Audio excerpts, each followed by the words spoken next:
এই মুহূর্তের গুরুত্বপূর্ণ খবর।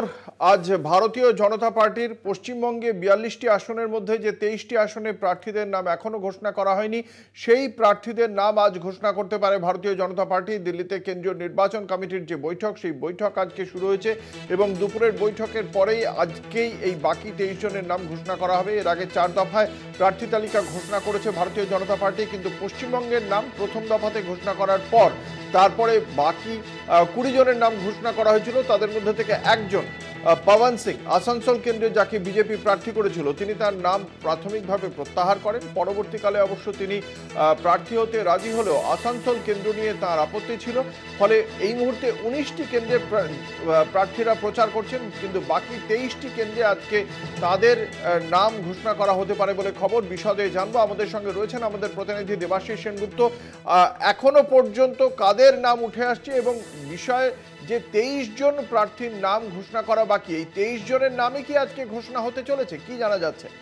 দেখো, এখনো পর্যন্ত ২৩ জন প্রার্থীর নামই ঘোষণা হবে কিনা তেমনটা কিছু না জানালো। তবে আজকে ইতিমধ্যে কেন্দ্রীয় বিজেপির কেন্দ্রীয় নেতৃত্বের বৈঠক চলছেন এবং সেই বৈঠক থেকে কিন্তু বাংলায় দ্বিতীয় দফার কিন্তু প্রার্থী তালিকা ঘোষণা হতে পারে, এমনটাই কিন্তু বিজেপি সূত্রে খবর। ইতিমধ্যেই সারা দেশে বিজেপি কিন্তু চতুর্থ দফায়, ৪টি দফায় তারা প্রার্থী ঘোষণা করেছে। বাংলার ক্ষেত্রে প্রথম দফায় যখন প্রার্থী ঘোষণা হয়েছিল সেই সময় ২০টি নাম তারা বলে দিয়েছে, জানিয়েছিলেন এবং সেক্ষেত্রে একটি নাম অর্থাৎ আসানসোলে যে প্রার্থী আছে সেই প্রার্থীর নাম অর্থাৎ পবন সিং, তার নিজের আপত্তি ছিল সেখানে যে আসানসোল থেকে তিনি প্রার্থী হতে আপত্তি জানিয়েছিলেন, যদি অন্য কেন্দ্র থেকে তিনি প্রার্থী হবেন কিনা সেটা বলেনি। পরবর্তীকালে তিনি প্রার্থী হতে চেয়েছেন, কিন্তু সেই কেন্দ্রটি হয়তো বদল হতে পারে এবং সেই জায়গায় যদি হয়, এখনো পর্যন্ত বিজেপি কিন্তু ২২টি এবং পূর্ব ঘোষিত একটি আসন থেকে অর্থাৎ একটি যদি আসানসোলে পবন সিং না দাঁড়ায় তাহলে ২৩টি আসন ঘোষণা এখনো বাকি আছে। ইতিমধ্যেই জানা যে তৃণমূল কংগ্রেস ইতিমধ্যে প্রার্থী ঘোষণা তাদের করে দিয়েছে, তারা ৪২টি আসনে তারা প্রার্থী দিচ্ছে।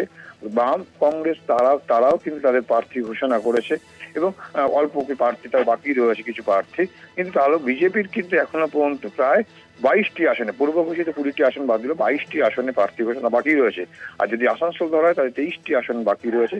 সেক্ষেত্রে কিন্তু আজকে প্রার্থী ঘোষণা হতে পারে অর্থাৎ দ্বিতীয় দফার, বাংলার ক্ষেত্রে দ্বিতীয় দফার প্রার্থী ঘোষণা হতে পারে। এখনো পর্যন্ত সম্ভাব্য প্রার্থী হিসেবে যার নাম হাতের তালিকা আমাদের কাছে এসছে, সেক্ষেত্রে ব্যারাকপুর থেকে অর্জুন সিং প্রার্থী হতে পারে এবং দমদম থেকে শিলভদ্র দত্ত তিনি প্রার্থী হতে পারেন।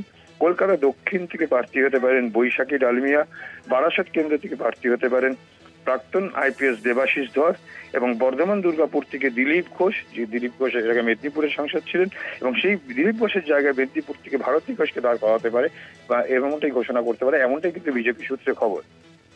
একেবারে ধন্যবাদ। আমাদের সঙ্গে ছিলেন আমাদের প্রতিনিধি দেবাশিস সেনগুপ্ত।